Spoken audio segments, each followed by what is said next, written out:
Welcome to the Thoroughly Wrong Project with Lalo and Bob. We appreciate you spending some time with us today. Let's jump right into that weekly dose of things you can disagree with. Take it away, guys. All right, man. I think yeah, I got the right microphone and we are we're on the internet. All right, cool. Good morning and welcome to the Thoroughly Wrong Project. I was a little disheveled this morning. I was looking at stars without makeup on. Sorry, I'm a little late. Oh no, you're good. How you been, man? Pretty good. How was the week? Good. I mean, it's like every day is very different, at work. Is it getting Um, worse? no, I'm just saying it's not in a bad way, but like it's never like dull, Yeah, because you never know what's gonna happen every day. yeah. So so it was good. It was a busy week though, but um, nothing like to complain about. And then I'm off all this week coming up. So You're on vacation? yeah, I requested like the whole week. Oh, cool. What are you gonna do? Um, on Wednesday, I'm gonna go see Kendrick Lamar, Oh, that's right. That's right. and then on Sunday, I'm gonna go see him again. Actually, so yeah, that's all I have really planned, and then I'll probably just chill here or like do stuff around here. Yeah, I've been getting a lot of stuff done because that transition, the first 2 weeks of transition for schools, there's not a lot of substitute teachers needed. Although I did get in on the first week.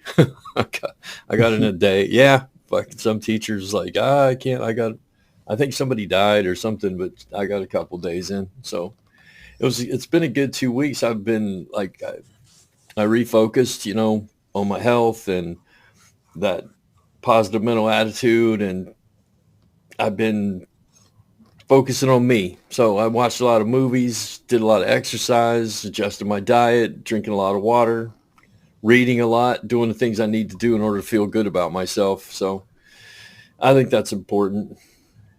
A lot of people don't do it at all. So Yeah, no, yeah, it's very like important to kind of just take a step back sometimes yeah, yeah, and like refocus on things because not that's how you get like overwhelmed and burnt out and all that stuff. yeah. I got, I have this idea that I'm in the second half of my life, and I, I I want the second half to be about the things that I didn't pay attention to the first half of my life, like my health. And you're trying to rush through your life and get your education and get the car and get the house and find the woman and get married and have your kids. And you forget that you're actually a human being sometimes that has these needs because you're constantly, and I'm not saying it's just males.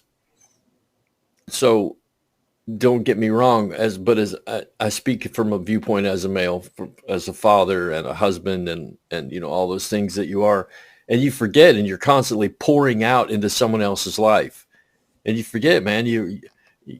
Things like I used to love the movies, and I didn't go to fucking movie, Lalo. I did not go to a movie for 20 years because I was a dad and a Marine, and my job and the car needed worked on and the house needed fixed and all the things that I do. But like this, I went to see Jaws on the IMAX. I think, Oh yeah, yeah, I remember you were showing me. fuck yeah, that was cool as hell. That was fun and relaxing, and you get lost and you forget about I'm a dad and my kids need and all that. So I think that's what people forget, and like you said, they can become overwhelmed, and you shouldn't. You should take that time and do something you like for yourself, even if it's to go, if it's even if it's something as go to a bar and belly up to the bar and order a fucking beer and watch a fucking movie or watch a game on the TV. You Yeah, gotta take time for yourself. no, yeah, that's very important.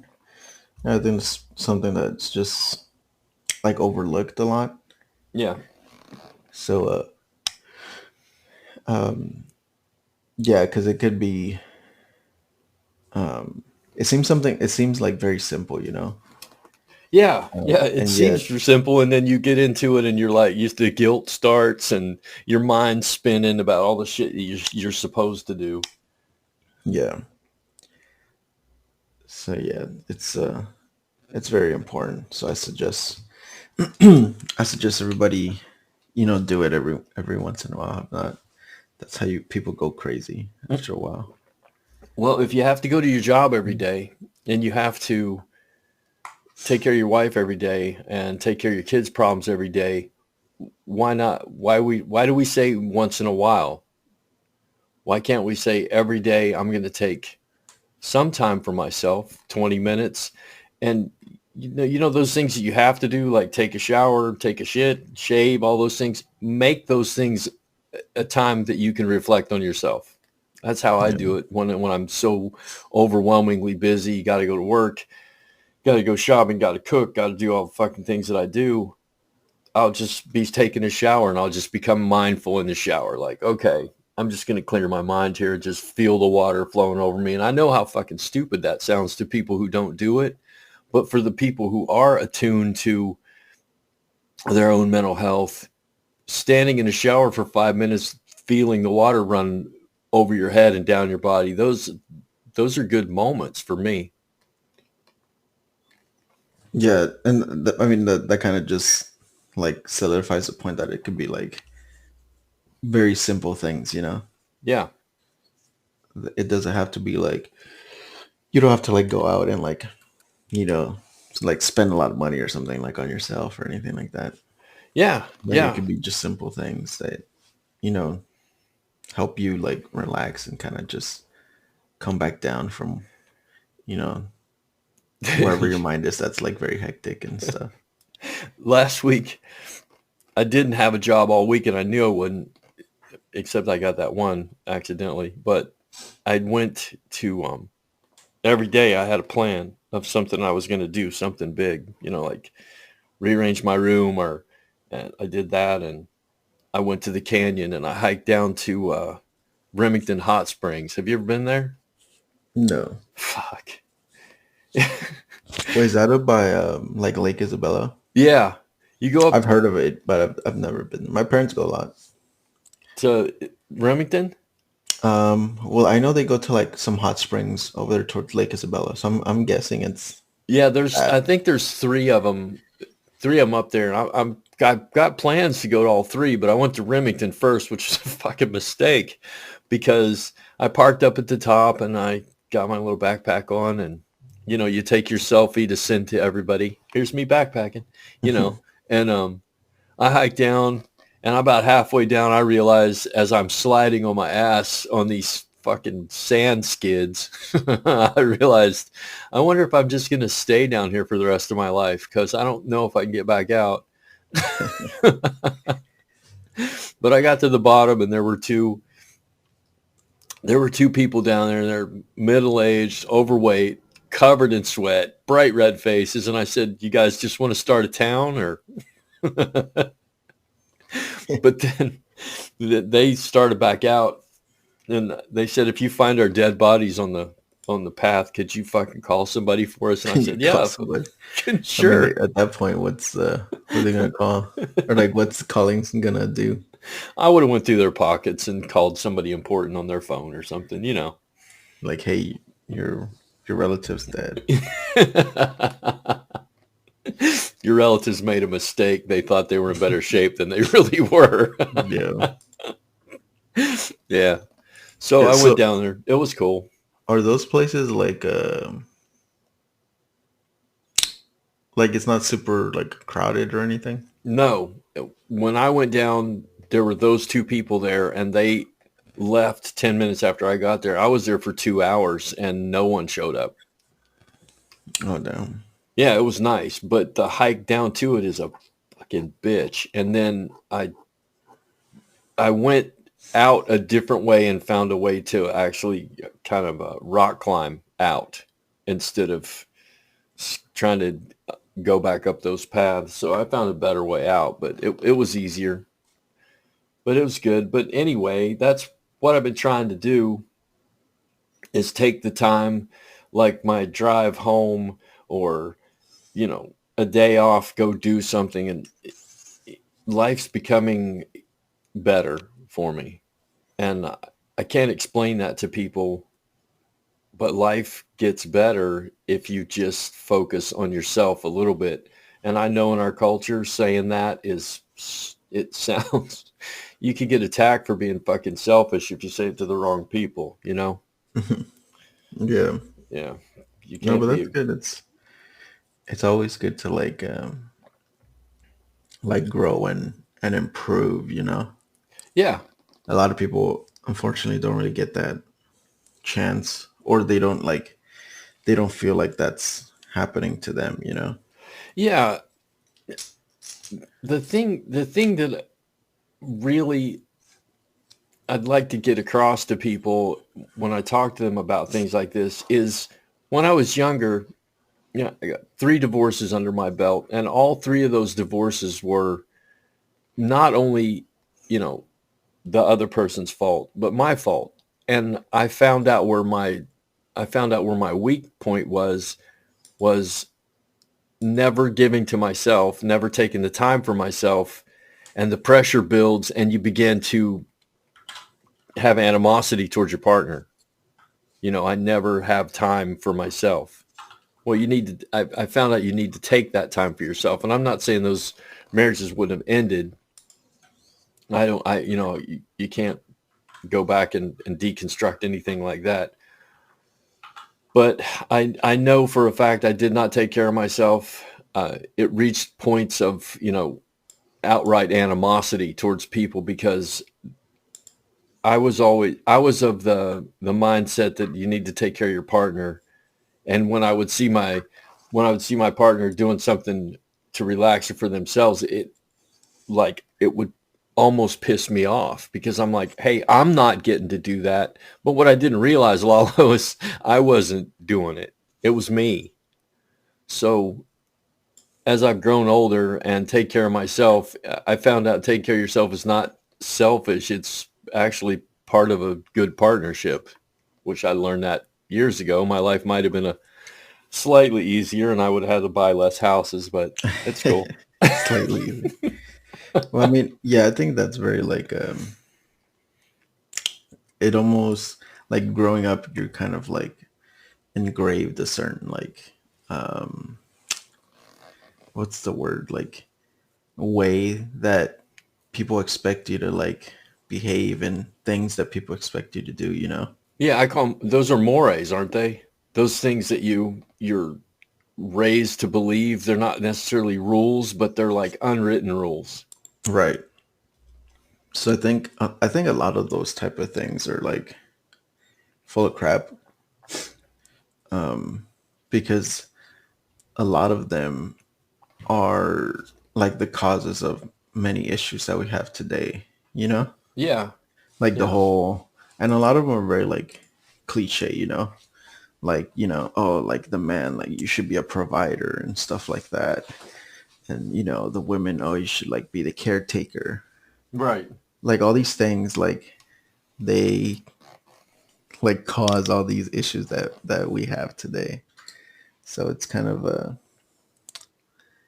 Well, when you watch TV and you see the movies back in the 60s, 70s, and 80s, they ingrained that in us a yeah. lot. It was Hollywood romanticized the couple that where the wife stayed home and the guy worked. And then even and the movies that they showed us, like I can't remember the Stay at Home Dad movie, and but they how ridiculous it was and how comedic it was for this guy to stay home while his wife works and all the things that he had to go through.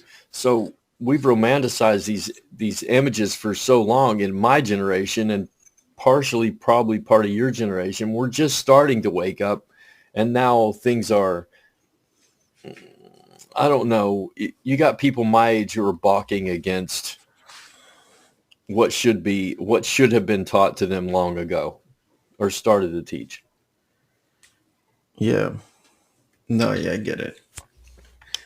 And like you said, a lot of them are like romanticized. Hmm. So it's like like a false picture is painted of what it's like, you know, Yeah.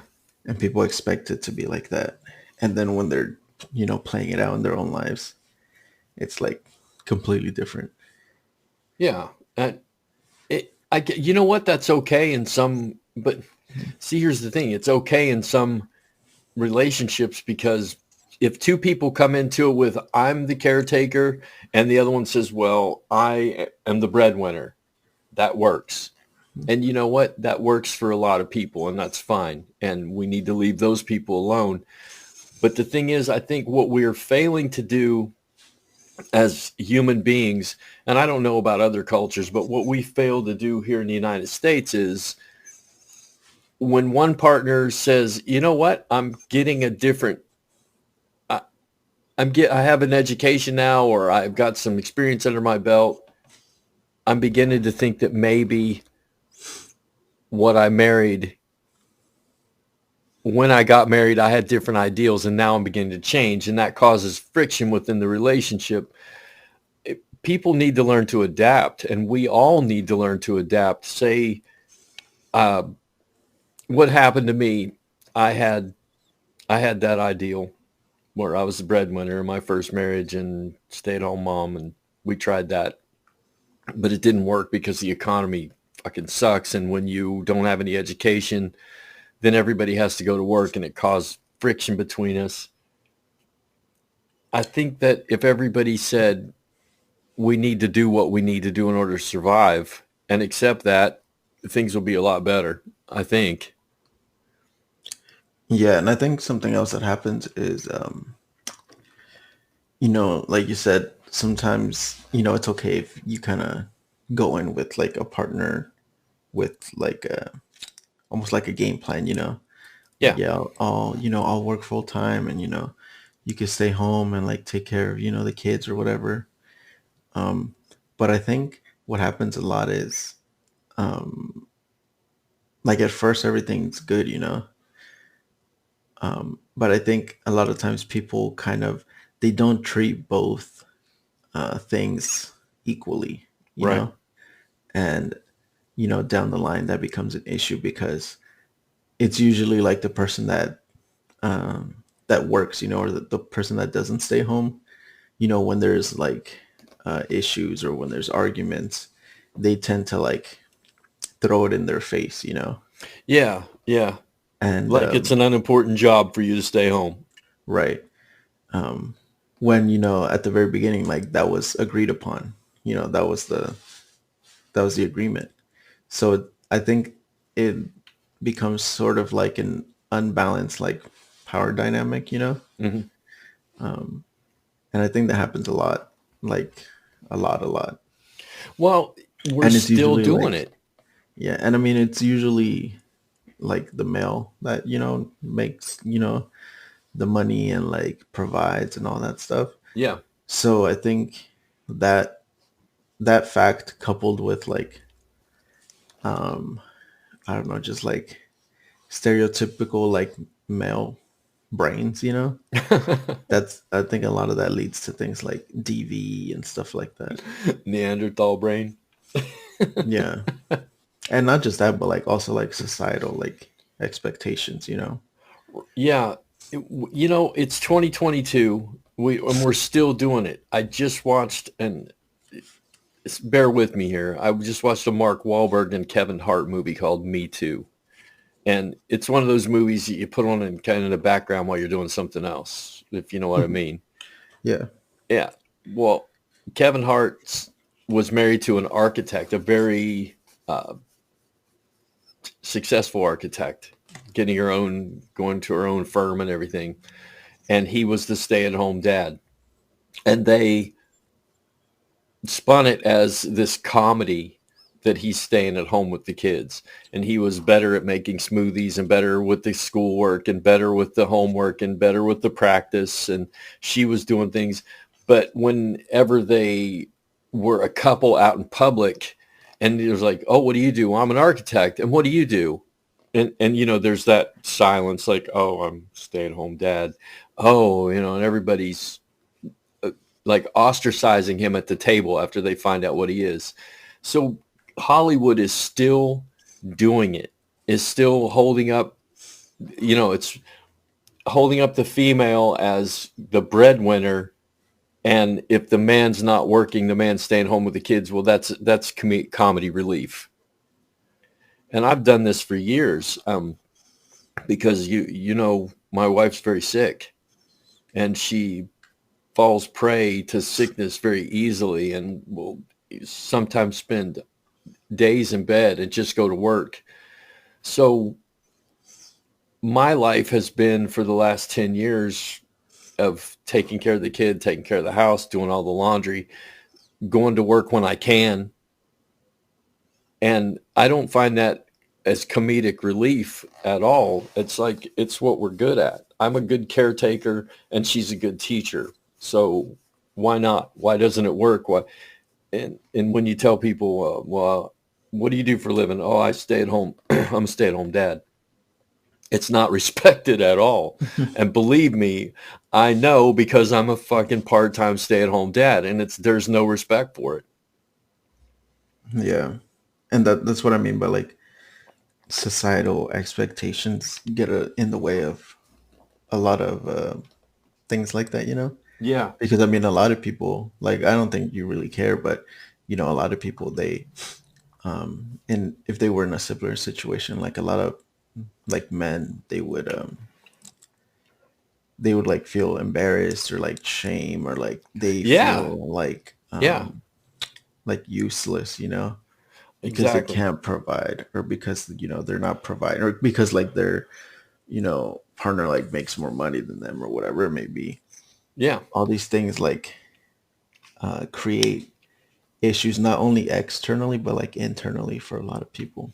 Yeah, it really did to me for a while. But then I realized I'm getting up at 5:30 in the morning, Lalo, and my day is not over till 9:30 or 10 o'clock at night. And it's no joke. It's constant trying to keep up with the housework and the laundry and the cooking and the shopping and the cat's need and the kid needs and the wife needs. And it's just constant being a house, being a housewife in the 50s. Was the inside joke was, you work harder than your husband, but you don't get to say. Yeah. Yeah. Well, the inside joke of being a house husband, not only are you marginalized, ostracized, looked at as a comedic relief, you also are working from 5:30 in the morning till 9:30 at night. And it's not easy, and you fall into bed fucking exhausted. And I I don't mind it. I've always been a hard worker, but I had to come to that that come to Jesus moment, when it's like, okay, I can't care what other people think about this, because I am taking care of my family more than some dude who's out working in a factory somewhere. I am taking care of the very nuances of what a family is. And I have great respect for people who stay home, be them male, female, trans. I don't give a shit. If you're staying home, and that you're the glue that holds family together. That's all it is. Yeah. Yes, we have to do like a better job of like just um I mean, I think a lot of that also has to do with like gender roles. Yeah.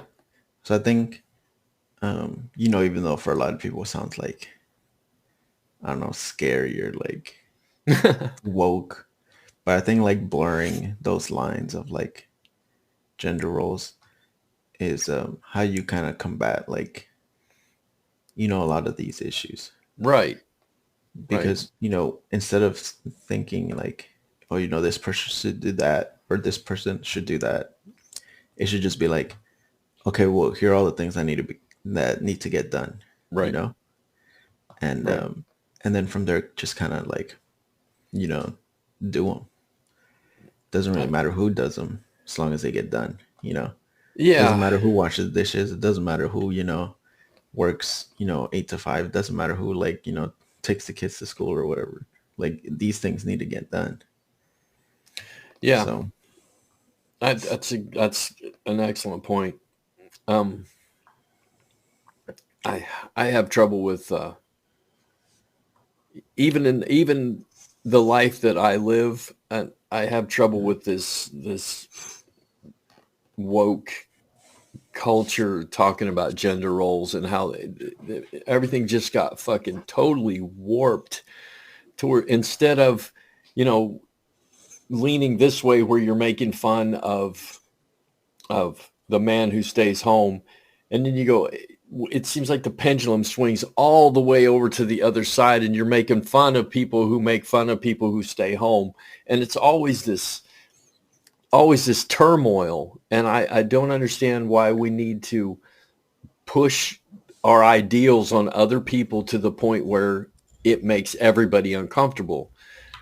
It's constant with us, and I appreciate the gender roles, the softening of the gender roles. I do not appreciate the making fun of people to get it. You know what I mean? what do you mean? Well, we hold people who can't. When I was being made fun of, I wasn't holding people in contempt who were making fun of me.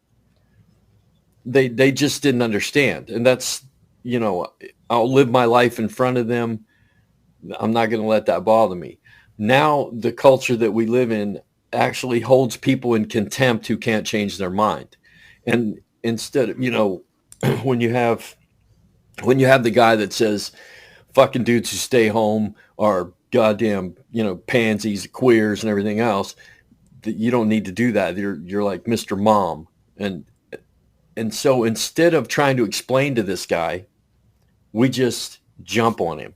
And the woke culture jumps on people and derides them and makes fun of them and calls them Neanderthals and calls them, you're not woke and all this stuff. And what that causes is that dude with the improper way of thinking about gender roles, he gets attacked. And what's the first thing that a person does who gets attacked? Well, they fucking attack back. So now we've got a woke culture. They say they're woke, but they're just, to me, they're the opposite of closed-minded. They're closed-minded with open minds. And it just fucking blows my mind that we can't sit down and talk things through. We have to attack each other. That's what I mean. See, for me, it's kind of a hard thing to do, or like a hard, like, situation to, like, circumnavigate. Because to me, like, I do think that there are situations where, you know, and it sounds bad, but I Uh-oh. mean, and I may be like wrong or like You may be ignorant, thoroughly wrong here, dude. but I do think there are certain situations where it is, where I would say it's okay to combat, like, bullying with bullying, if that makes sense. Okay. And sometimes I think that's actually like the only, like, recourse, because I feel like a lot of things have been tried in order to, like, help change people's minds, or like help them, be more accepting, to the point where they're just not going to do it. So you kind of just have to, like, get in their face. But I think a lot of, like, and I do think they're like very rare, like, circumstances, but I do think that it's very, like, it's kind of almost like a last resort type of thing, Yeah, I it's like agree. cliche, like, don't fight fire with fire, or like, eye for an eye, whatever. But it's like, how else, like, at the end of the day, like, when nothing else has worked, like, what's left, if that makes sense. I, I completely agree. It, and I'd like to emphasize that the point that I totally agree with is it should be a last resort. But the fucking problem is both sides, and I'm not taking the Donald Trump train of trying to support anything wrong. I'm saying both sides, their first reaction is to fight to the point where you're in each other's face with spit on each other's faces. That's it. There is no, it just seems like to me, if you haven't personally tried to find some way to help another person understand, your first reaction is to wave a sign, point fingers, scream and yell, then you're wrong, man. You can't handle things like that. If it, yeah, you're right. It's a last resort. We're human beings. War is inevitable, but you can't go to war on every single fucking thing without finding out how your opponent or the person you're trying to change actually feels, without, sitting down with them. You know what I mean? Yeah, and I think um, like when you analyze it in that way, it sounds like good, like you guys Yeah. should talk it out. You guys should, hear each other out. But I don't think it's that simple a lot of the times because I think it's a very I don't even know how to describe it, but the way of like looking at that is very like basic in a sense because there's a lot of other variables that are very important that you don't Yeah. really consider. It's like saying, like let's say you were like in Germany in like, 1942 or whatever, or like right before World War II. And it's like, this guy Hitler, like he has all these ideas and like plans. And, then there's like, let's say there's another side, that opposes him. Like you're not going to go up to them and be like, hey, let's hear him out. And, we might disagree on things, but, let's see Right. where we go from. Like there's some viewpoints that are like extreme and that should just like not be heard, if that But, makes sense, but like you said, those are rare. And Hitler wasn't about talking. When he took power in 1938, he began to, slaughter the the politicians and jail people, and things were happening that were very violent. So violence had to be met with violence. But when you're talking about some dude who just doesn't like trans people, and he's pretty fucking quiet about it, and he says something and he gets leaped on by somebody, that's what I'm talking about. It's like if that person who was being a bigot, and I fucking hate bigots, dude. Don't get me wrong. I grew up in a world of bigotry and racism. So it really touches a nerve when somebody says the N word in front of me, or makes fun of a trans person or a trans kid, or says something fucking totally ignorant.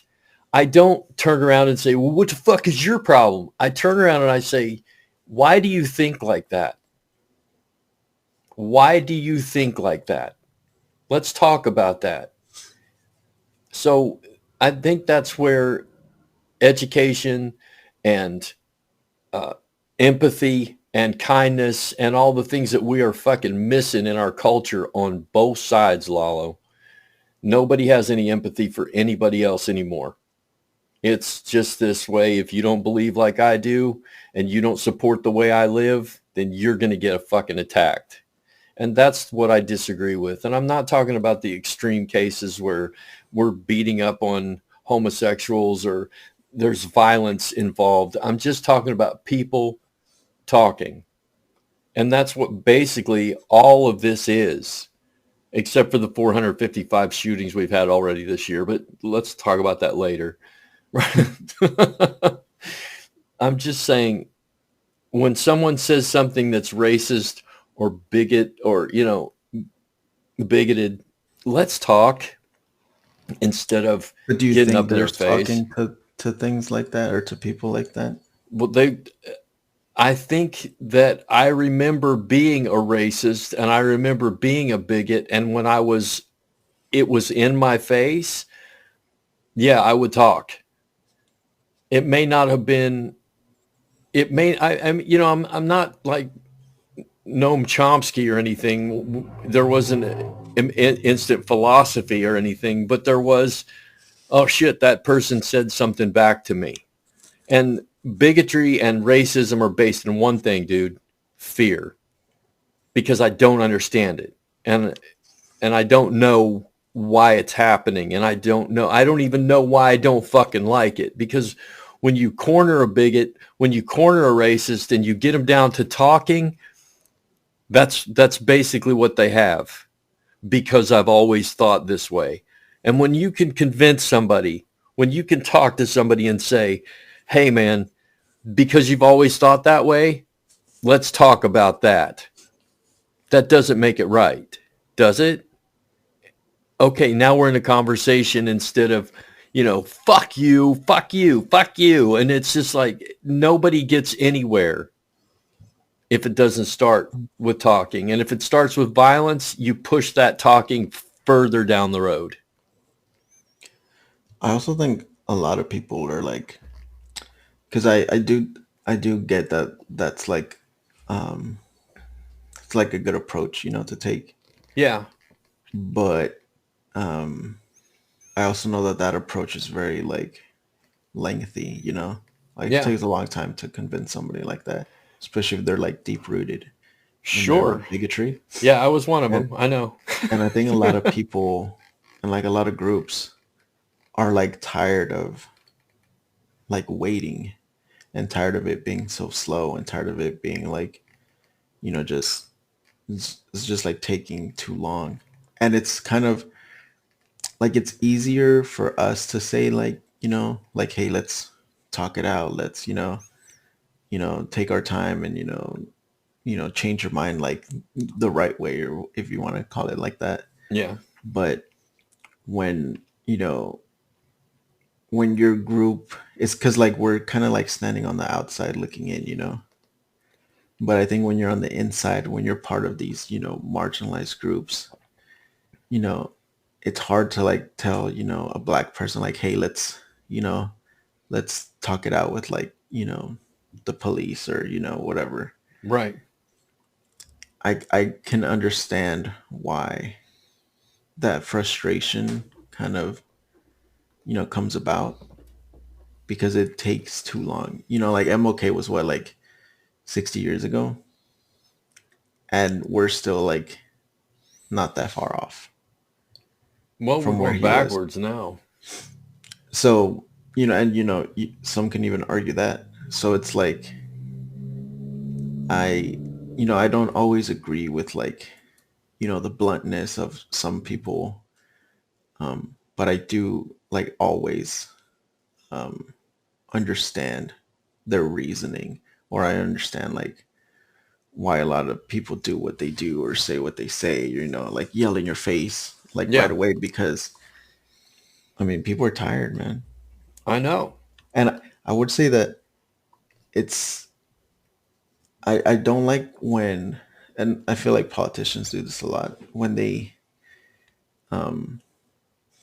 always say like the same thing where it's like, people want to like cancel you, or like they want to, silence you for, just having a different opinion. Like that's their buzzword, I Right. just have a different opinion. But it's like, what are those opinions? Yeah, Like and are that's they never dangerous? that's never like a follow-up question. Yeah. Okay, like what are your opinions? Like what are they, arguing for, and what are you arguing for? And I think if more people, were honest about that, and if we were to like look into that, you would see like why they're, acting that way, why they're yelling at your face with a megaphone. Right. Um, Yeah, which is it's all based in fear. All of it. We're afraid of each other. We're afraid of each other's opinions. We're afraid of change. We're afraid of what we might, we have these narratives handed down to us from ultra anti-trans people, and we have these narratives handed down to us.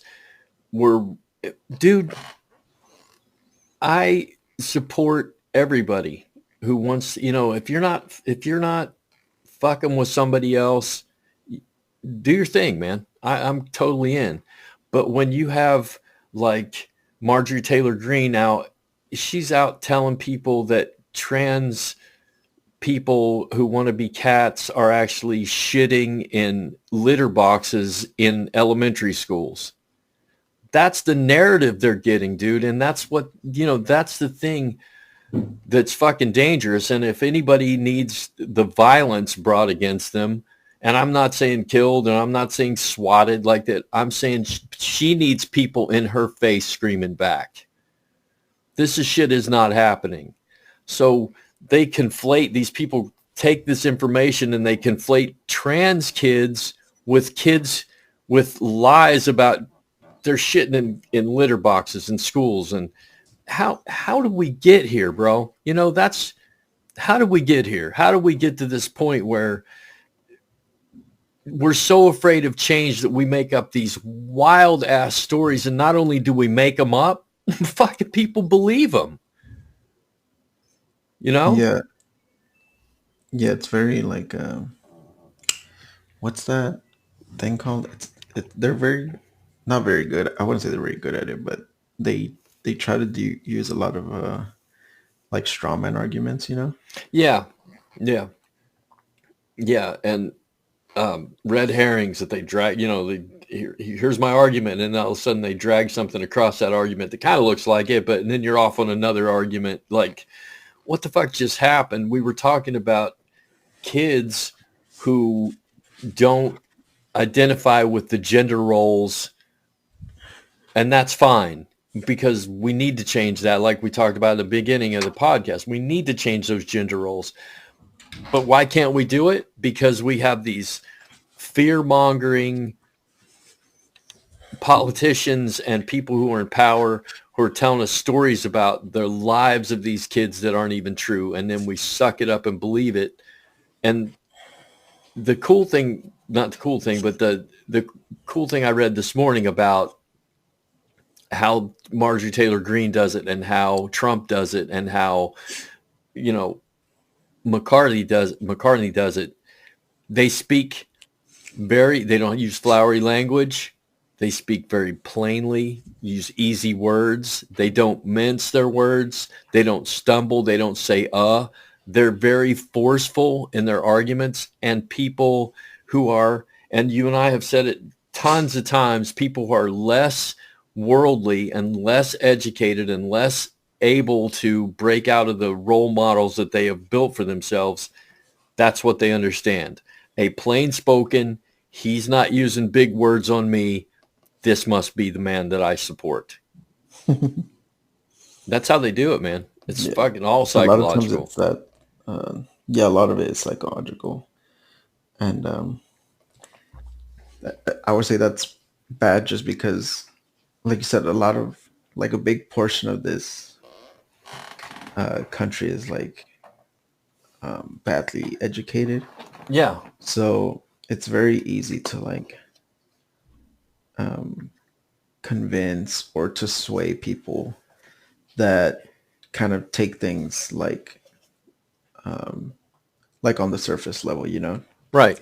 Like you say things that sound good and that sound right and that sound, logical. Like that makes sense. Like that seems pretty simple. Right. But in reality, like one, things aren't as simple as they make it out to be. Well, And two, the way they word it is very like problematic. yeah, that's when you and I went to school and we learned about logical fallacies. I had no idea what a fucking logical fallacy was. And then as I began to, get into language and philosophy and history and saw these things that were happening, it was like, it's an eye opener. It's like, you've been fooling me with the most subtle language that all of a sudden I'm like, that's a fucking personal attack. That's an ad hominem. And that's not the way to argue. And that's a straw man. And that's a red herring. And oh my God. And then you start to realize that's the way politics has been operating for 200 years. in this Yeah. country. So education where they've pulled all the money, and I'm not, please don't put my tin hat on me yet. I'm not a conspiracy theorist. I simply want to point out that all the money that's getting pulled from education is deepening that rift in between all of us. And I mean, a lot of that's done on purpose. Just look at like most red states, especially like in the South. When you talk about red states and like how bad they are when it comes to like economic standing and like educational like rankings and stuff like that. Yeah. Like when you think of red state, people always try to jump to like Texas or Florida. Right. But those aren't the norms. Alabama, Mississippi, Those are Louisiana. outliers. Yeah. And that's usually because one, Florida is very like touristy. So they can have a 0%, state tax because people go to fucking Florida all the time. Texas is like huge on oil. Like oil is like, a big thing for them. Yeah. So they can have 0% state tax. They can have, um, lower income tax or whatever. But when you look at literally every other red state, it's like they're all suffering. You go to Kentucky, Alabama, Mississippi, like all these states, that try to, live by that mantra and live by, those beliefs of conservatives. Like it doesn't work. And it won't work. Yeah. It never does. It never has. And I don't know why we can't see it. Well, some people can see it. It just depends who it is. Well, it's not the fucking right people seeing it, bro. Yeah, and I mean, don't get me wrong. Like, there's issues with California and like New York, but when you look at like the overall like consensus and like the averages of every like of states just in general, Yeah. like blue states like are at the top of nearly at any like every single like positive category. Education, economy, you know, like there's like this metric that measures like happiness or whatever. Yeah. I Like, believe though.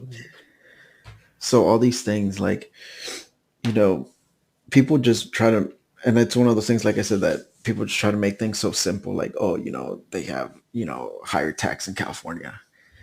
And it's like, it's not all about the money. It is. And for a lot of people, they're looking at it from, Mississippi and Alabama and Texas and all these places, where they're like dirt poor.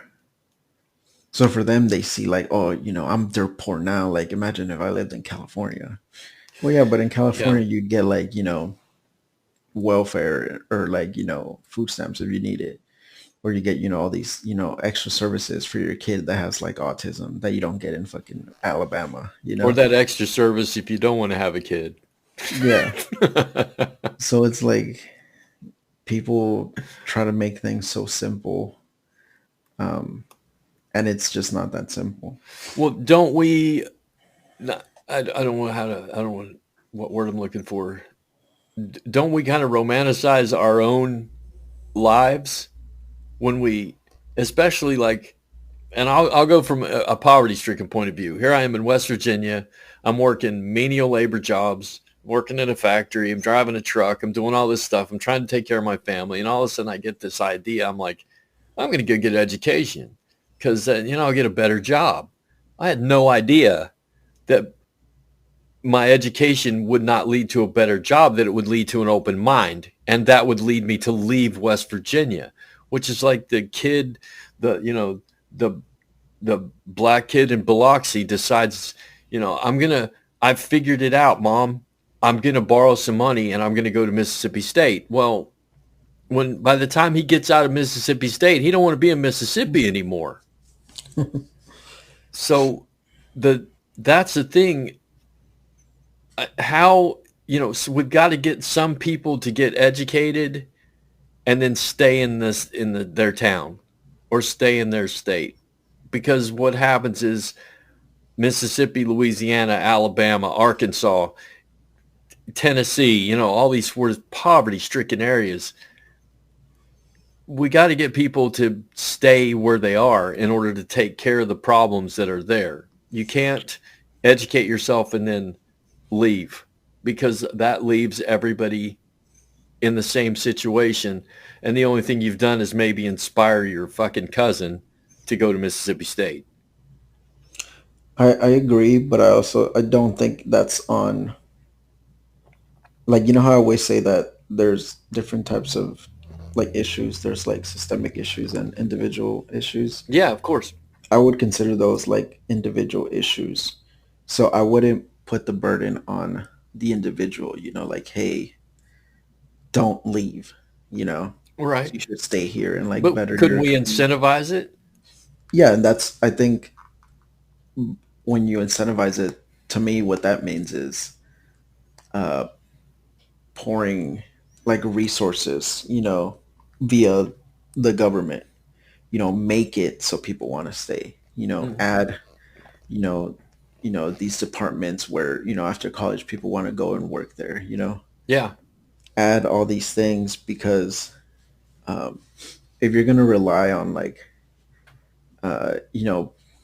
people to just like decide, hey, there's really good at job offer, in, you know, Nevada or whatever.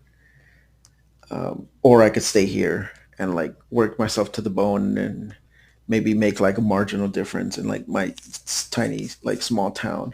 Right. Like I wouldn't blame people for choosing the former, I So I I think it's often up to things like entities like the government to kind of, that's where the incentives come from. I think you have to incentivize the things that are lacking the most. You have to say to tell you what, you can go to Mississippi State and we're going to let you go to Mississippi State for absolutely nothing. Give us 5 years of teaching third grade in Biloxi. Okay? You got a free education, but you're going to give us 5 years. And what you're going to do is you're going to take teachers who are educated, send them back into combat, more or less.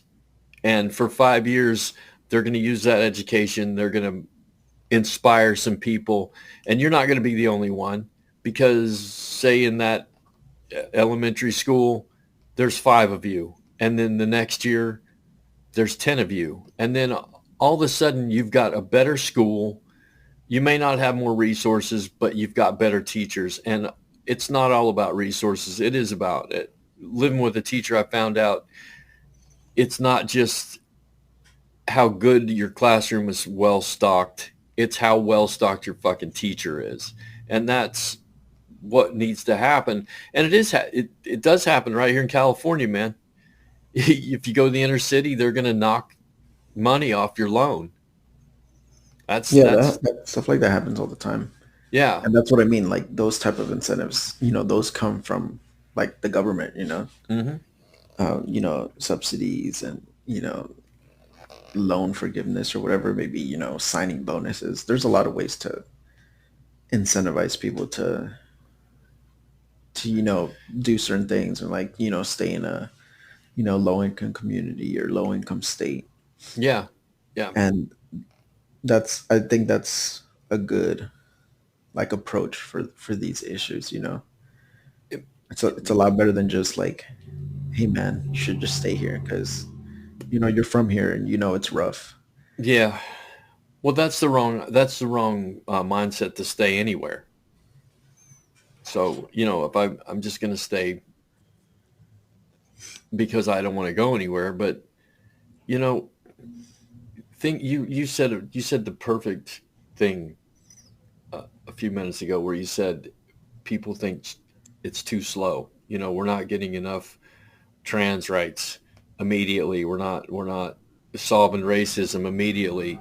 And the thing we don't realize is everything moves slow in this fucking country, dude. I was watching the news this morning, and they said, instead, what is that? Inflation Reduction Act also affected pharmaceutical companies. So the top 10 most expensive drugs, they're going to be able to negotiate now for the price. But a lot of states, like California is one of them, and Nevada's one, and I think Illinois was another one, where they're just going to import drugs. If the FDA says go, they're going to import drugs from Canada. So there's a lot of ways to fix things quickly, but you have to have somebody's approval for it. But everything changes slow. They said that the Inflation Reduction Act, the pharmaceuticals companies will begin to negotiate with Medicare in 2026, man. How is that helping us now? How does that help us now? You're absolutely right. When you say things change too slow and it pisses people off, yeah, people with diabetes they should be pissed off. Black people should be pissed off. Trans people should be pissed off. But instead of attacking each other, why don't we attack the government and say, not 2026, 2022, motherfucker, now? Why can't we do that now? I'm sure there's like tons of like red tape and stuff like that, But yeah, see, that's like, again, like I mentioned, one of those things where it's like, people, they want to see more like instant results, Yeah. And I mean, I don't blame them. But I think a lot of that desire comes from like long terms of like suffering, Yeah. I've been paying, like $2,000 for this insulin a month for like the past 15 years. And it's like, they tell you like, oh, we're going to change it and like cap it at like 35 or whatever. In 2026. Oh yeah, but it's going to be like in 3 years. Like that would like piss you off, Yeah. So it's like, that's where, and that's a great like example of trying to explain to other people how other marginalized groups feel, because a lot of people might not really understand. So when you kind of break it down and relate it to something that they can relate to, I think that's how people start to understand things, Okay, there's our in. There's an in. Like I said before, we need more conversation and less yelling. I mean, the conversations can we be need some tense. yelling though. Do what? I said we need some yelling though. I agree. I agree, because there's people out there that aren't going to change. But when you're talking about middle America, middle of the road, middle class, everything's, and they see, and they see the kid who is a male, who doesn't identify with a male and wants to use a female bathroom, and that's going to happen today. There is no, they can't deal with that immediate change. Everybody wants immediate change when it benefits them, and when it doesn't benefit them, that's when they want that'll happen in 2026. I got to get used to that idea. Yeah. So I think it's just, I don't know, man. I feel like we've been fooled over and over and over again, and we've been given these fucking issues that don't, and I'm not saying they're unimportant. I'm not saying trans rights is unimportant, okay? It is very important. It's not, but it's not this thing we need to fucking beat each other's throats about. What we need to beat each other's throats about is, you know what? We need to get rid of Kevin McCarthy. We need to get rid of Mitch McConnell. We need to get rid of Lindsey Graham. We need to fucking marginalize Donald Trump. We need to do these things, because that is what's causing the changes to be so fucking slow. Because, when somebody makes fun of a trans kid, and politicians are standing up behind that with this narrative of that's perfectly all right because trans trans kids aren't right and trans parents aren't right. We're right. So we need to get rid of the assholes. And that's where we need to concentrate. But we are so distracted. We're like fucking children laying on our backs looking at a mobile hanging off the ceiling. We can't see what's going on outside the crib. We can only see what's going on right in front of us. And we need to stop doing that and widen our horizons and see that the arguments are not valid and see that the ideas that we have are antiquated. And in order to go forward, we need to stop doing this. But here's the thing, Lalo, and we kind of close with this. Tell me one time in American history that things have been okay.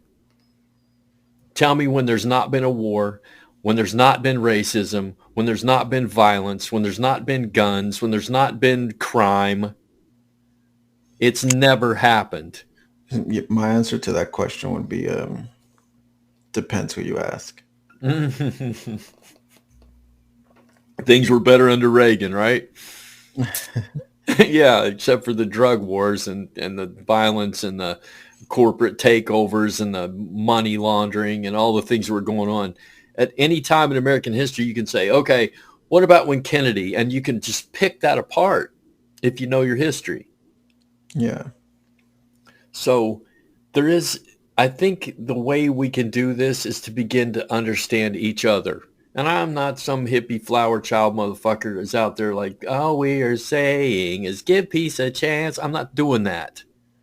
All I'm saying is we need to stop yelling and start talking. And sit down, even if the talks are fucking tense, man. You've had tense talks with coworkers that you didn't like, but you couldn't. It was in a controlled environment. It's like, I don't like that motherfucker, but you know what? I got to work with him. And that's what we do. And that's what we're told at this level. And then you get up further up in the tiers of power, and they don't work together at all. Well, I'm not going to fucking support that bill. I'm not going to do that. I don't have to. So why did they not have to, but we have to down here? That's my question. Yeah, so it's one of those. It's almost like I agree with you, but I disagree with you at the same time. But I mean, I would say for the most part, like I do agree with, that like yelling and like, like getting in someone's face isn't always the right play. Right. But I do think that sometimes it is the right play. And I don't want to like fault those people or like diminish their efforts because I do like support them, I always like it's kind of like it's almost like a tightrope situation. Yeah. Because a lot of the times when you see something that is very like, I don't know, like controversial, I guess, or like troublesome, I always, or here, let me put it this way. When I see something or like someone or like a movement that I agree with, and let's say I don't necessarily agree with like their methods or whatever, I always, if I'm like talking to them or like talking about them or like addressing them, whatever, I always start, and I think this is very important. I always start by stating or letting them know like that I agree with them first. Because I think when Yeah. you start your conversation or your argument or whatever with whatever you're doing is wrong, and then like at the end you're like, oh, but I support you, like, oh, I don't think you know I don't think you guys should be like I don't know, fucking half naked on the streets like during a pride parade. I think that's wrong, there's kids here or whatever. And it's like, oh, but I support like gay rights. Right. I think you should start with that. If that's how you think, if you actually do support them, like, I support you guys. I support your movement, I support what you stand for, uh, but I have a concern about this, or like I don't really like this. I think that's a completely different argument than the other way around. Because when you start by like demonizing them, or like just basically tell them like you're wrong, I think the argument kind of veers off in a different direction, if that makes Yeah. sense. No, of course it makes sense. I, So, when, like you were saying, like, when you do more talking and like less yelling, it's like, I think it almost like takes away from like the actual argument, because like I said, it's not that simple. And a lot of things go deeper than that. It's like, okay, well, why are they yelling? And why are they yelling instead of talking? Like, what's their reasoning? right. And I think once that is like said, or that is like learned, I think a lot of people would be like, oh yeah, I would be fucking yelling too, you know? Like, oh, that makes sense. Like, I understand like where you're coming from. I, okay. I'll say it to you. I agree with you, but I disagree with you because if we let the violence open up the pathways, yes, then by all means yell to get the attention. But when you never calm down and you're always screaming, I find you to be annoying, even in your suffering, because you're not making any sense to me. And okay, you've been held down for however many decades, or you know, I see why you're angry. Dude, I've been so fucking angry with somebody before my life, I would rather stab them in the eye than talk to them.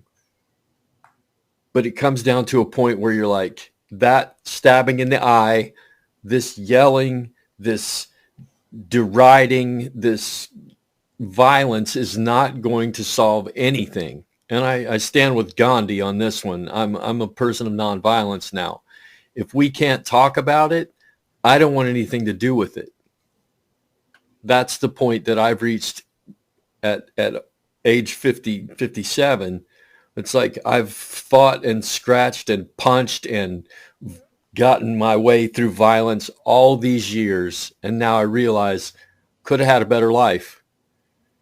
Could have had a better life if I'd have just said, I need to think my way through this. I need to sit down with people. I need to talk this out. I think, but that's just the nature of human beings. And like I said before, name a time in history when we weren't violent, when we weren't racist, when we weren't bigoted. It's just the way things are.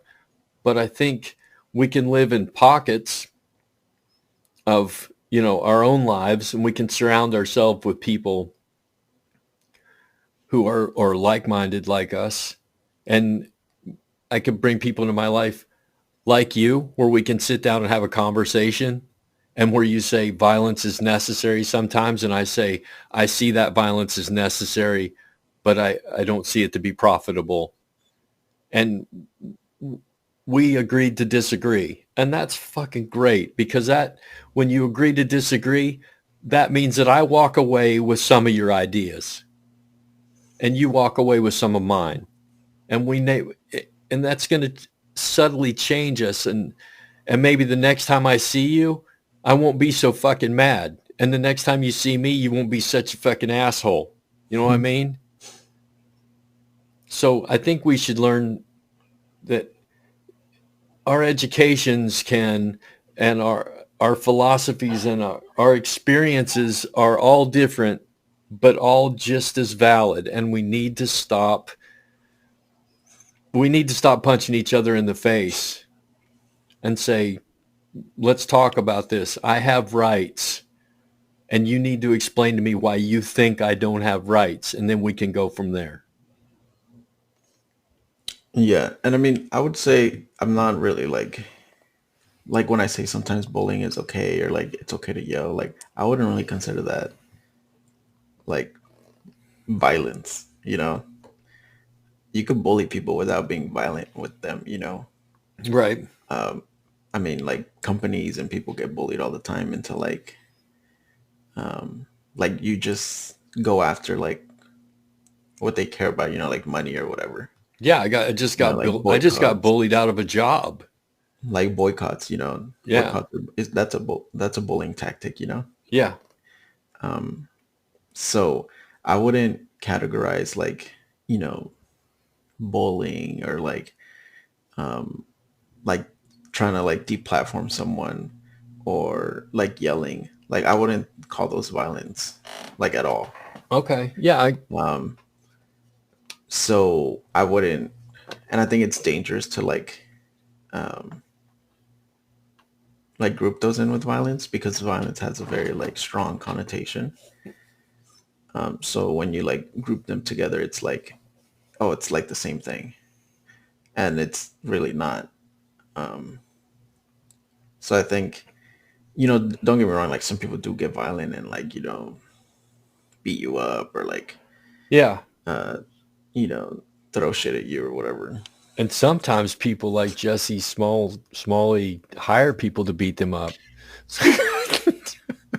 So it's like one of those things where it's like just, I don't know, it's a fine line. And It I think is. most people aren't really uh, like familiar to how to, walk it, if that makes sense. How to And there, navigate this life is pretty tough, man. It really is. yeah. And I would say this, you shouldn't like, uh, like categorize a movement based on like outliers. Exactly. I'll give you that. Um, so I think that's important to do or to not do. Um, but I would say that I think it's very like if you could take one thing away, it's like always listen to like what are they arguing for. And once you do that, you'll tend to see that there tends to be a pattern where one side argues for like, hey, you have this, and I just want the same thing that you have, and the other side's just like, no, like in like the most like simplest of terms. Right. That's a lot of like arguments that are being had right now. Like I want the same as you have. Like I don't want to take anything from you. I just want the same. I don't want more. I don't want less. I just want the same. And then the other side just says no. And then Is that they have their oversimplification? um, it's a simplification. I wouldn't say it's an oversimplification because at the root of it, I think that's what it is. Like gay rights, I just want to marry, who I love, just like you Okay. married who you love. I'll go with that one. That's perfectly all right. Um, But what about I have uh, I have male genitalia, but I want to use the female bathroom. but see, I when just want to use I the think bathroom. I think when you I think it also matters how you word arguments because you know one side can word an argument very um, like they can word it in a way where it's like taking away from the argument. Like that's not an argument people make. Like, hey, I'm a dude and I just want to go in the girls' bathroom. Like when you say it like that, it sounds like, oh, dude, you're a Okay. creep. But then You you know? can convolute it and say, I don't feel like a male. I want to use the women's bathroom. But I am a male. Biologically, you're a male. It, you can't get away from that. Biology's biology. How you feel is a different story. And I'm not going to be some stupid motherfuckers like, I feel like a horse. No, we're talking about a specific thing here. Okay, but You see, are when you biologically a say that, male, when you and say that, if someone was to tell you that, like tell you that statement or tell you that argument, what do you picture in your mind happening? oh, I, Like, who do you picture going into that bathroom? It's not who I picture. I picture a female being in that bathroom No, who's uncomfortable with that. like if you were to like paint the picture, like literally paint it. Oh, it's So, just a guy going into a bathroom to use the stall, basically. what do you think most people picture when they hear Uh, that statement? Predators.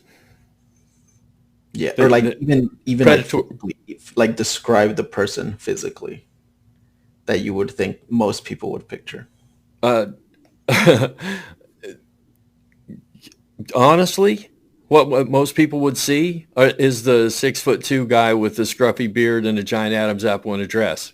Exactly, Okay, and I that's why. That's I why. I get that. I get that. But I think what we're missing out here is a lot of the arguments are coming from men. What about what about the females here that feel victimized? That they don't want that. They want to go in the fucking bathroom and be in there and feel safe. And suddenly they don't feel safe because they don't know what's going on anymore. And I'm not But see, painting. even I think that's like a strawman argument because, um, again, that's painting a picture that's not really realistic. Like, when it comes to like you just said, like, what about the females that like don't feel safe? Well, that implies that they don't feel safe because you think they're gonna walk into the restroom and there's gonna be like this 6'2" bearded dude, Right, in their right. bath, and That's the ones we're holding up. that's I, very not like that's just not how it really goes down. I Like that's not what's happening like at all. It's I like when people say get like, that. I get that. When you're coming from a 20 something year old, and I'm not putting that down, I'm saying what about women my age?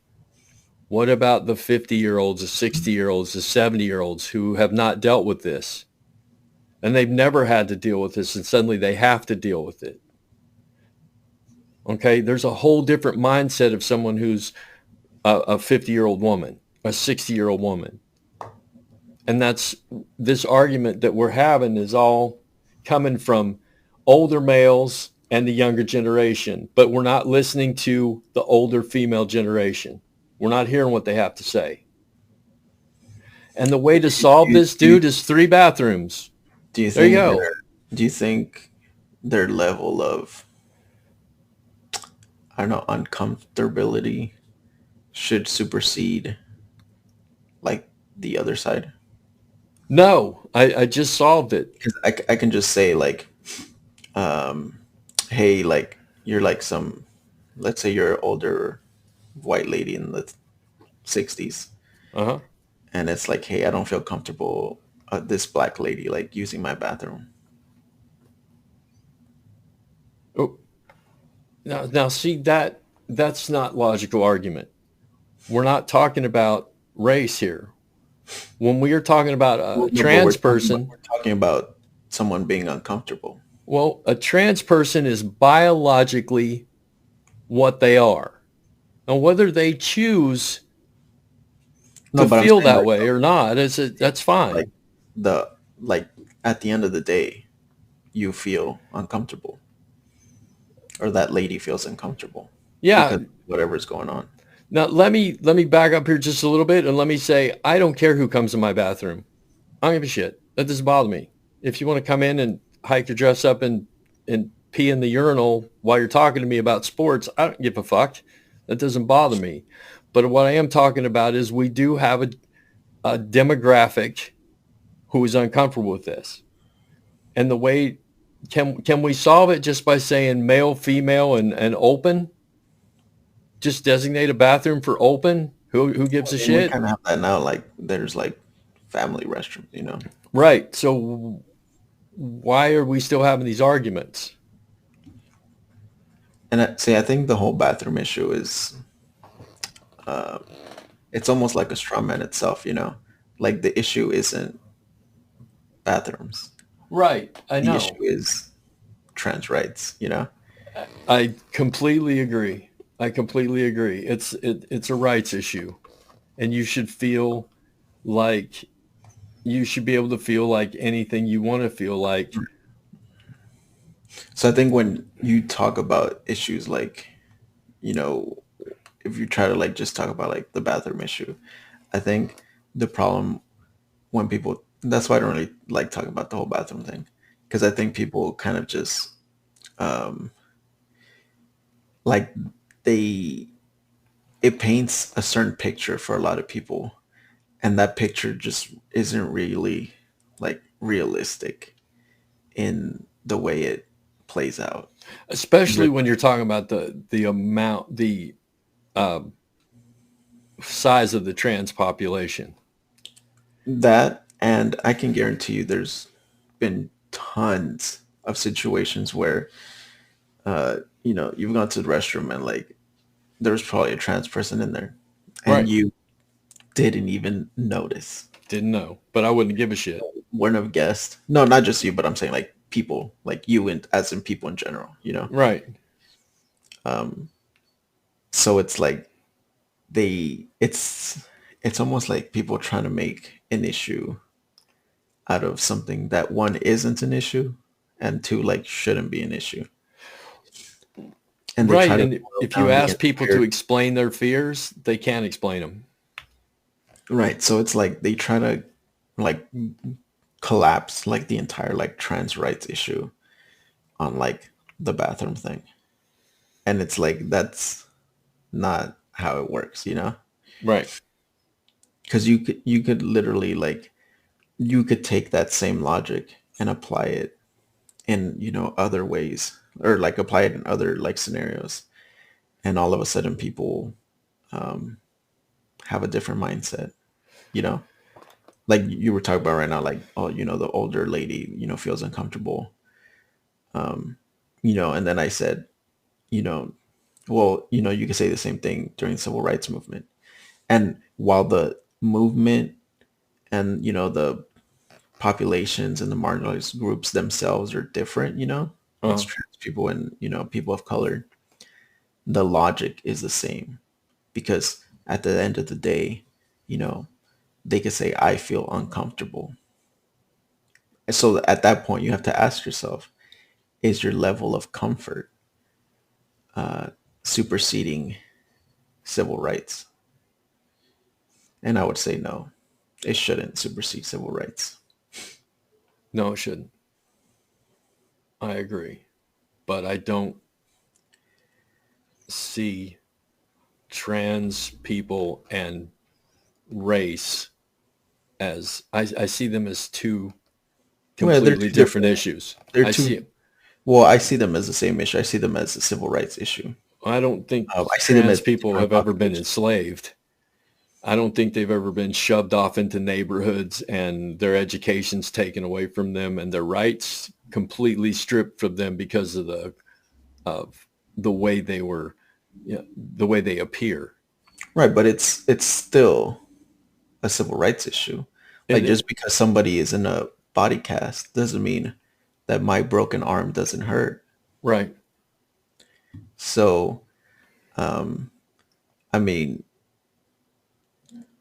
it's not like a pissing match, Right. Oh, you didn't suffer that much, so you kind of have to like Well, wait in line. right. The people who suffered and have ensconced civil rights as a part of our society, that should lead to easier battles in the future, but it doesn't work that way because the arguments are completely, although similar, they're different. They're different. There's And I choices don't being made I here. don't think like the trans community is like specifically in like the protected classes, Right. you know, but like a lot of like, it's like race, gender, sexual orientation, stuff like that. So it's like, and I mean, you could say gender, that would fall under them, you know? Right. So, when it comes to civil rights, like, so it's funny because civil rights kind of gets blended into like, or it kind of gets misconstrued into like when you say, or when you hear civil rights, or when you say civil rights, people automatically think like, um, like black people, like rights for black people or Right. people of color, Right. and We civil have these rights, preconceived ideas of right? what things are. But I mean, civil rights are just like rights for people, That's what Right. they should be, and that's what you know they are technically.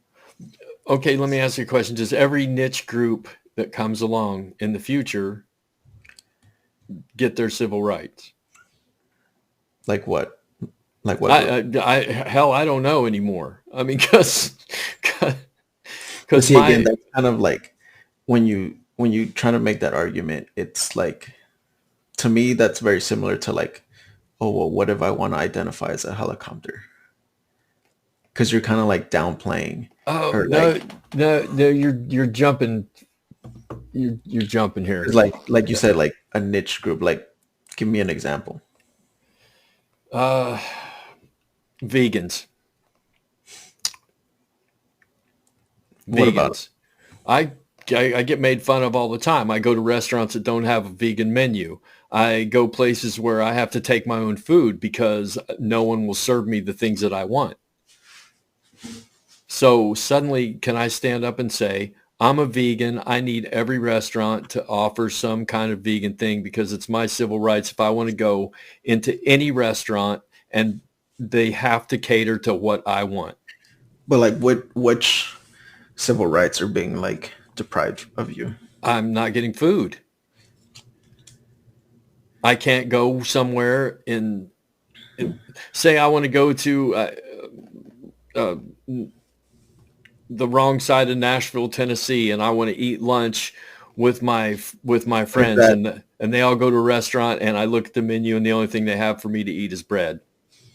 but is that are they not serving you because they can't, or are they not serving you because they don't want to? There you go. I can make the argument that they don't want to, and you can't prove that I'm not. I mean, yeah, you can say like, oh well, they don't want to add like vegan options to their menu. Right. But at the same time, I don't like. I get your like. I understand your logic, and it is logical. Like, it does make sense. Hmm.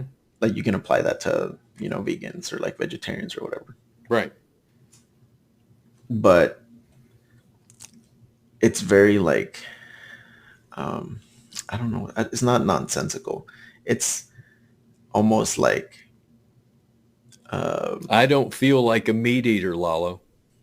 right. But are you making this argument to like advocate, or are you making this argument to like discredit my argument? Well, Like, is that a real issue going on? isn't that what a debate is? No, but I'm saying like, in like outside of the debate, like people like make counter arguments by like, Right. would- And here we go. Now we have an issue where people are choosing up sides and they're in with their emotions and fuck you. I'm a meat eater. Fuck you. I'm a guy. Fuck you. I'm white. Fuck you. I mean, it's just all these things are coming down to all these choices we make are affecting everybody else. And we can call that civil rights. oh, I here, let me can, ask you this. Um, were you born a vegan? yes, I just didn't know it. I didn't realize it. See, that's where I would disagree. Because I would say being a vegan is a choice. And I don't think, Really? I would say being a vegan is a choice. Yeah, 100%. Like, you're choosing to be a vegan, right?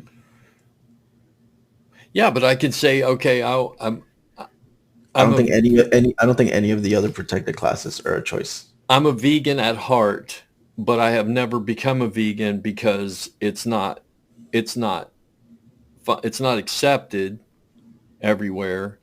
I get made fun of, and whenever I say I'm a vegan, people roll their eyes, so I'm immediately judged.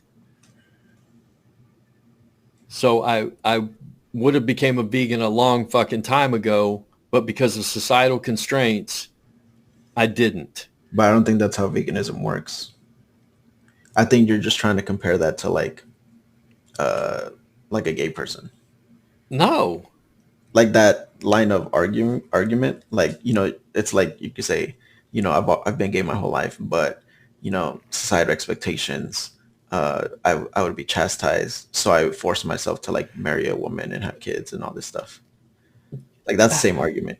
You're just replacing it with veganism. But I Okay. don't think veganism works that way. Like I don't think it actually works That's that way. because you're not a vegan. I got you, man. I got you. Well, I can get a bunch of vegans to argue my side. You could get a bunch of non-vegans to But argue your I feel like side. arguing that is very like I don't know what's the word. Um, it's like that's a bad faith argument because veganism does not work that way. Okay. At least in my eyes, that's a bad faith Well, argument. that's not how trans works in a lot of people's minds. But That's not how the world works in a lot of people's minds. My way is my way. And if you choose outside of the way I think, you're not right. And no matter what argument you make, you're not right. Doesn't matter. So isn't that the argument that we need to fundamentally break everything down to? It's not just civil rights. It's not just being gay. It's all these things. It's like this, we refuse to accept anything different. It doesn't matter what it is. And that's where I say who's refusing? most everybody, bro. I would say it's mostly one side that's refusing because one side wants to keep things the same, and the other side's the one that's trying to make it, Okay, you know. yeah, I agree with that. But here's the thing, man. Democrats say that one side wants to keep everything the same and we want to change. And Republicans say they want to keep everything the same and we want to change. So everybody has the same Well, I don't fucking think that's what argument. Republicans are saying. I think the Republicans are saying the opposite. They're not saying that Democrats want to keep things the same. Yeah, we want Republicans are to saying they want keep to big change. government. Well, when it comes Everybody. to like government, but I'm saying like when it comes to like civil rights and social issues, I would say that Republicans think that Democrats are trying to like change everything. Yeah, that's what I said. And Republicans say Democrats want to change everything and we want it to stay the same. Yeah. And Democrats are saying to Republicans, we want to, dude, They want to. these arguments are so convoluted and everybody's choosing up sides. What if we didn't choose up sides? That's the point I've been trying to make for an hour and a half. What if we didn't fucking choose up sides and we just listened? Well, after you listen, you have to choose a side. Do you? After you hear the argument, I would say so. That's the point of listening, to Well, make up your mind. I, I fall on the side of Like civil rights. if someone presents to you like an argument, like both sides of an argument, I would assume that at the end of that, you would kind of side with one side or the other. Okay, so let's take the trans issue. I side with both sides. I see both points. Well, you could see both points, but you have to side usually with one. But I don't talk to I try to talk to the people. I try to stay silent, and I guess that's my downfall. I'm like, do whatever you want. I'm not in. I don't have a dog in the fight. I don't have my mom freaking out in the bathroom, and I don't have my sister who wants to, be called Frank. I don't have either one of those. So I can listen to both sides, and I can say, ma'am, I absolutely see your point. And I can say, dude, or sir, or miss, or they, or them, or whatever you want to be called. I see your fucking point. But what we need to do is, Grandma, you need to talk to Frank. And Frank, you need to stop yelling at Grandma. Because Grandma has a point. Grandma's afraid. And fear trumps fucking everything. When you're afraid of something, you're not going to do it. You're not going to accept it. So everybody needs to calm the fuck down. Stop yelling, Frank. Stop being afraid, Grandma. You're not going to get a 6'2" Adam's apple with a beard watching you take a piss. That's not how it works, Grandma. And Frank, listen, you need to stop scaring Grandma. You need to talk to her. That's why I'm saying we need to calm the fuck down and stop screaming at each other. These are important issues. They're a make or break in your culture at this point, because we've reached a point in history where we're comfortable and we're taken care of. We have a lot of problems we need to talk about, but now we're getting down to the nitty gritty of things like trans rights and gay rights and all this stuff. We need to talk. That's my point that I've been trying to make for 90 minutes. We just need to stop yelling and start talking. Because in that conversation that we just had, I look like a transphobe. For a little while I did. But you weren't like attacking me for it. You were trying to make a point. And then I was able to talk my way through it and say, no, I'm not a transphobic. I'm simply seeing Grandma's fear, and no one sees it. Well, I think a lot of people see like I think a lot of people on the left are able to recognize why the people on the right don't want, like, they know that's what they're afraid of, you know. Yeah. I know, I explained to you, like, I know, like, you know, when they try to lay out their argument, like, this is what they're picturing, you know, 6'2", like, you know, bearded dude just walking into their bathroom. But yeah, as I was saying, like, when you kind of like base your whole argument on fear, it's a pretty weak argument, and therefore I wouldn't say your argument is like invalid, but I would say that the reasons and like the you know, the pillars of your argument, or like the facts of your argument, are kind of like they all stem from your fear, you know. Yeah, So they're like, easily refutable. so everything you say, like everything you know, lay out, comes from, I'm afraid. I'm afraid, so I'm gonna make all these arguments to, you know, back me up. Whereas the other side is more like, you know, I just want rights. This is why. Right.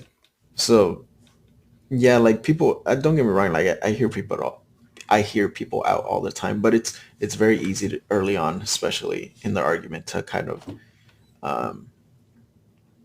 like to kind of weed out where like their argument is coming from. A lot of times it's fear. I would say that's the biggest one. Other times it's just like hate, you know, bigotry. But I would say fear is like, you know, it's usually fear of change. Yeah, I think that's the base of it. But Lalo, to like write it off, you know, like to say, well, fear is easily refutable. I don't think so. I think fear keeps us from so much. And to make it simple, it's something I like, and not everybody likes it, but a lot of people want to do it. And you say, oh man, when you go skydiving, and you're like, fear keeps people from that experience. And when they say, oh man, no, you know, you're stupid to jump out of a plane. Well, there were like 16 skydiving accidents last year and 4 million fucking jumps. So it's safer to skydive than it is to take a goddamn shower. But I can't tell you that, because you're not afraid of the shower.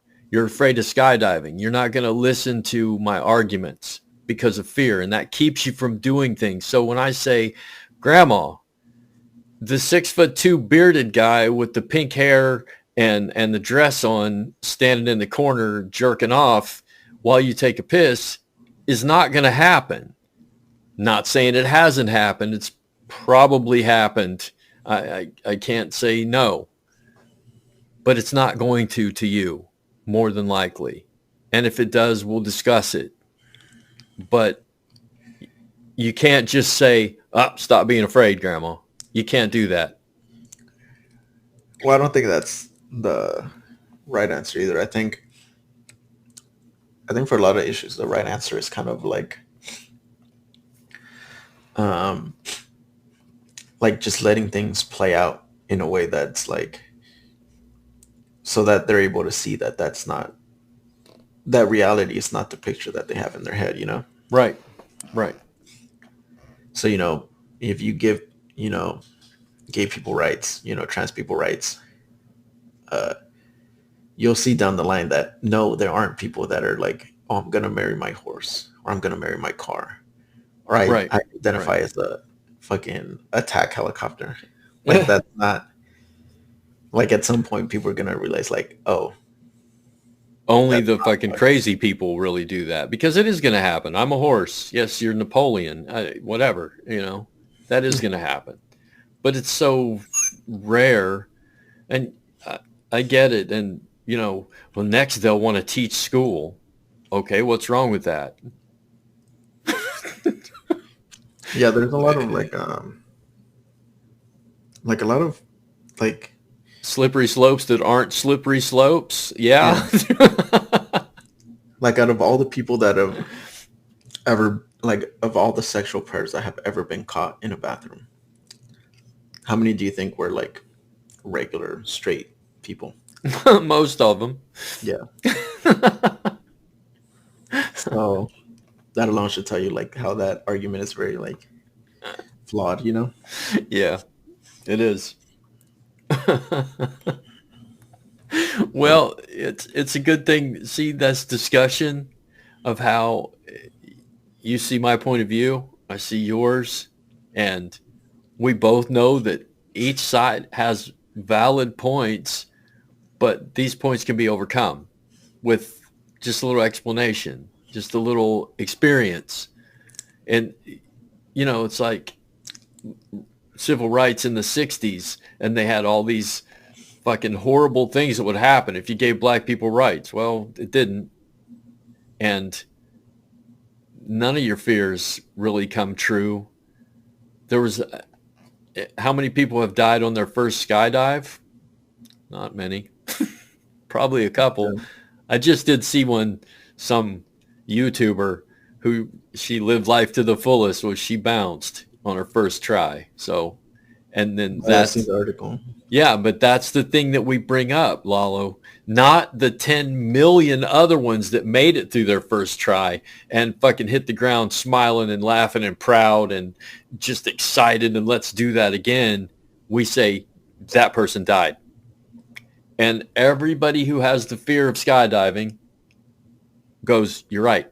And that's why I don't skydive, because that could be me. Well, they caught some predator in a bathroom.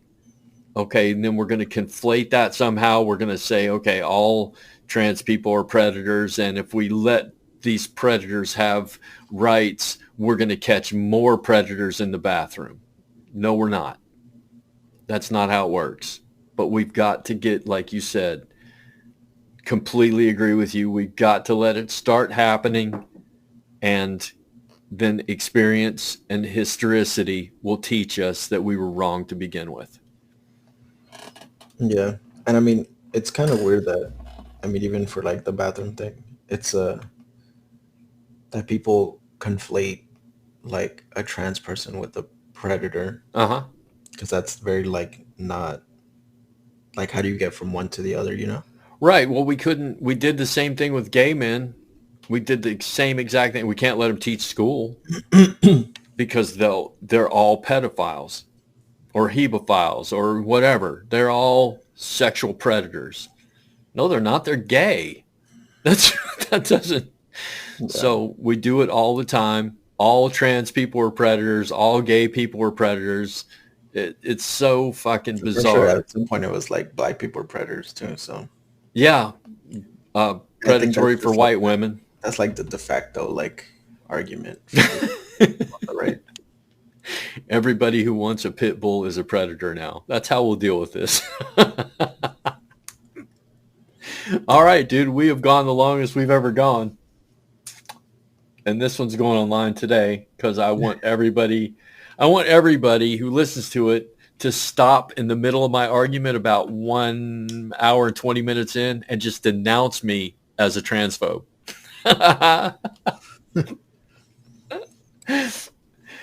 Sometimes man. I'm good at that. I'm good at making people like I don't want to say miscategorize them, but I lay out their argument to where when they're making their own argument, it kind of sounds bad. Well, that just means you're violent. That's all. Hey, man, thanks. Thank you. I like talking about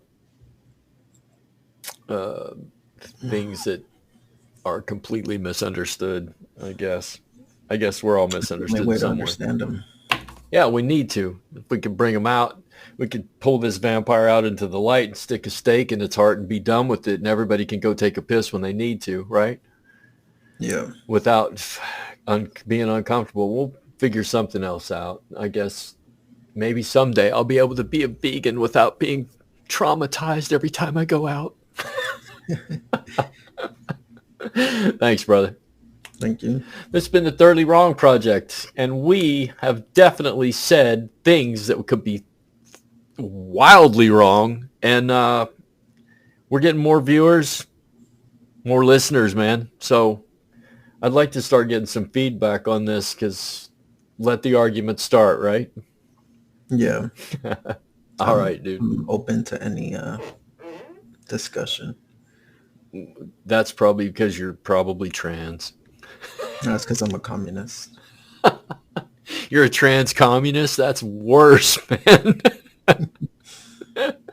All right, dude. I'll see you next time. Later. All right, man. This has been the Thoroughly Wrong Project, and I am Bob. And this is my friend Lalo and my compadre. And one of these days, maybe next time, he's going to send me a picture, and he might say, "Welcome to the Thoroughly Wrong Project." See you next week, man.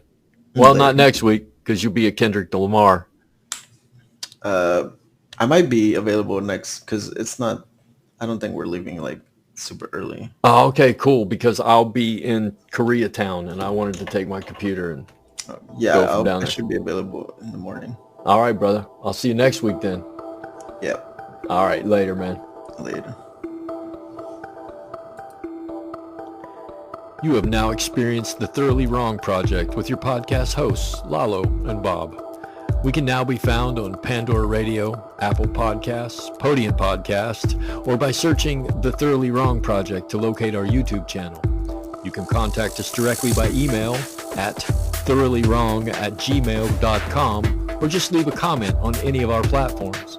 Until next time, thanks for spending your valuable time with us, and remember, always speak up and never be afraid to be thoroughly